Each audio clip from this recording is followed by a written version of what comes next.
Hello guys, welcome back to my channel. In today's video I'm going to explain chapter 9 of this manhwa.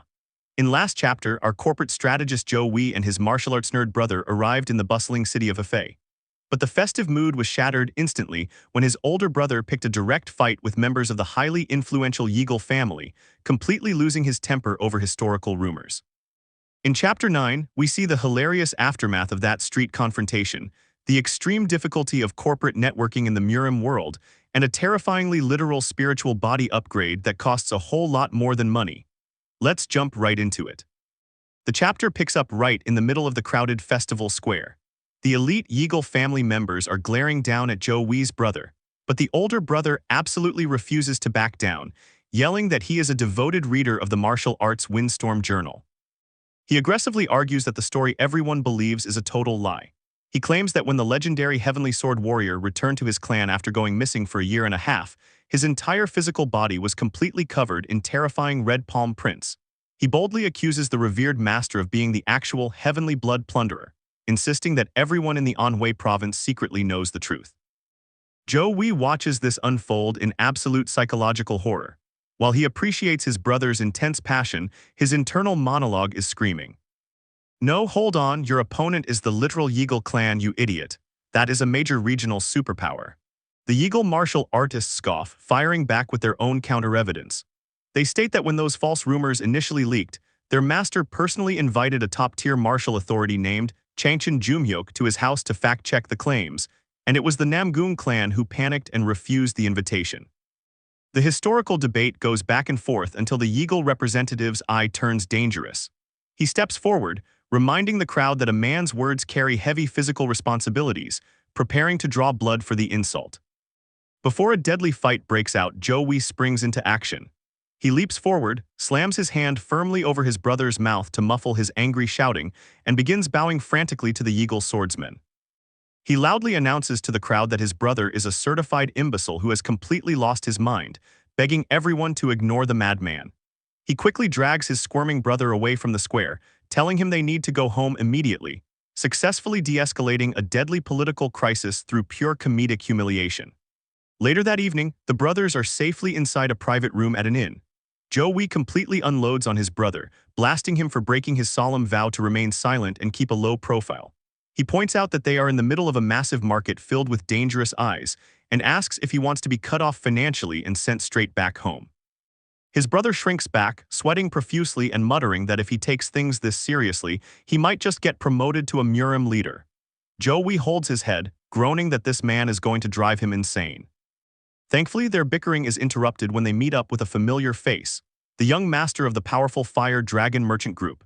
Since they already know each other well through their established trade network, Jo Hwi doesn't waste any time with pleasantries. He immediately shifts into executive mode and asks the young master for a deep, classified dive into the internal affairs of the great Namgung clan. Jo Hwi explains that he doesn't want the basic public knowledge found in historical journals. He wants the real corporate intelligence, their current state, individual character traits, personal goals, secret preferences, internal conflicts, and any hidden corruption they are actively trying to conceal from the public. The young master of the Fire Dragon merchant group looks at him in sheer panic, pointing out that this is incredibly high-level information that a standard merchant organization simply can't touch. He mentions that legendary information networks like the Night Butterfly or the Forest Under the Moon might possess those secrets, but it's unclear if they even exist, and they would demand an astronomical fortune just for an audience. Worse yet, the young master of the Fire Dragon merchant group breaks down the sheer bureaucratic nightmare of trying to secure a meeting with the head of the clan Namgung Beak. He reveals that several hundred people line up at their gates every single day, with a massive portion of them being turned away and forced to leave without ever laying eyes on the chief. To filter through this chaotic, massive volume of visitors, the Namgung clan relies on a strict, highly elitist hierarchy system managed entirely through colored tier tokens. At the absolute top of this social pyramid are the gold tokens, which are distributed exclusively to high-ranking military commanders or imperial government officials. Just below them sit the silver tokens, handed out to wealthy elites, influential members of the middle class, or the prominent sons of famous martial families. Next are the bronze tokens, which are strictly allocated to individuals who already have direct connections with the Namgung clan, such as their collateral branch families or their official resource suppliers who manage their massive logistics for armaments, clothing, and rations. For wandering, unaffiliated martial artists, the clan issues red tokens, which are handed out to independent warriors looking to enter or test their strength against the clan. A brilliant tactical move that allows the Namgung family to continuously scout fresh talent and strengthen their faction's military power. Finally, at the absolute bottom tier of this brutal system are the blue tokens.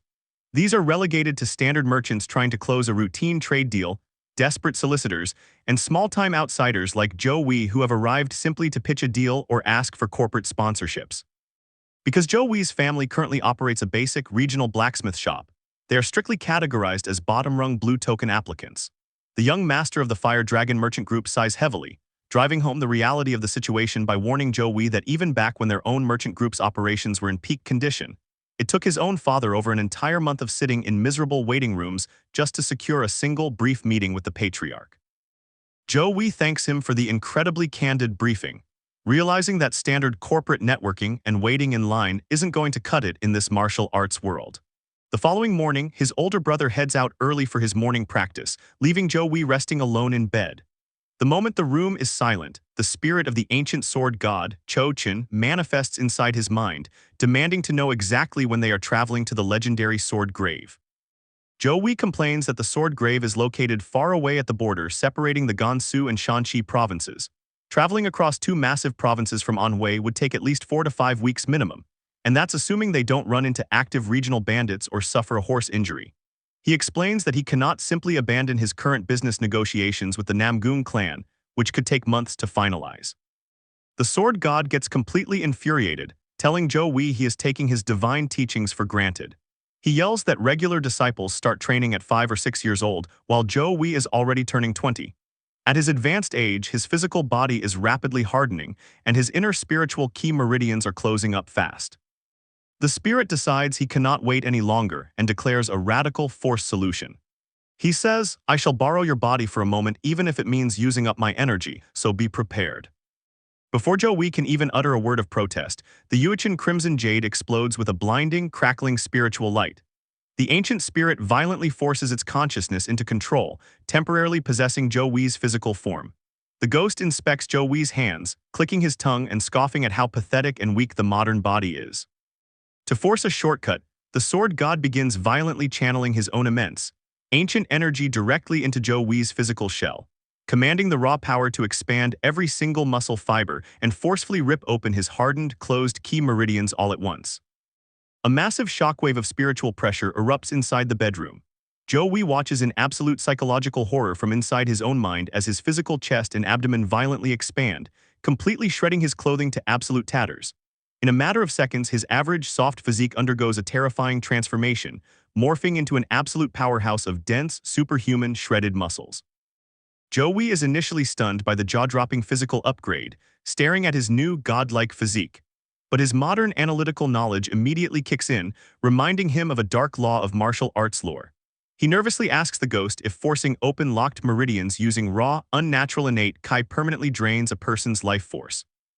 The ancient ghost casually smirks, entirely unbothered, and drops a devastating financial bombshell. What's the problem with getting a simple 10-year life reduction? The chapter ends on an absolute high-tension comedic cliffhanger as Jo Hwi's eyes pop completely out of his skull, screaming in pure, unadulterated horror as he realizes his new physical upgrade just cost him an entire decade of his biological life. Talk about a massive, unexpected corporate overhead expense. Jo Hwi wanted to optimize his training timeline, but he definitely didn't budget an entire 10-year life reduction to get a six-pack. Now he has the physical power of a high-tier martial artist, but his biological clock is ticking 10 times faster. How will Jo Hwi leverage this terrifying new strength when he walks up to the gates of the prestigious Namgung clan? Will he find a way to manipulate or completely bypass their elitist blue token status system using his corporate wit?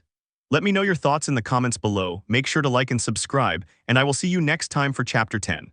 Bye-bye.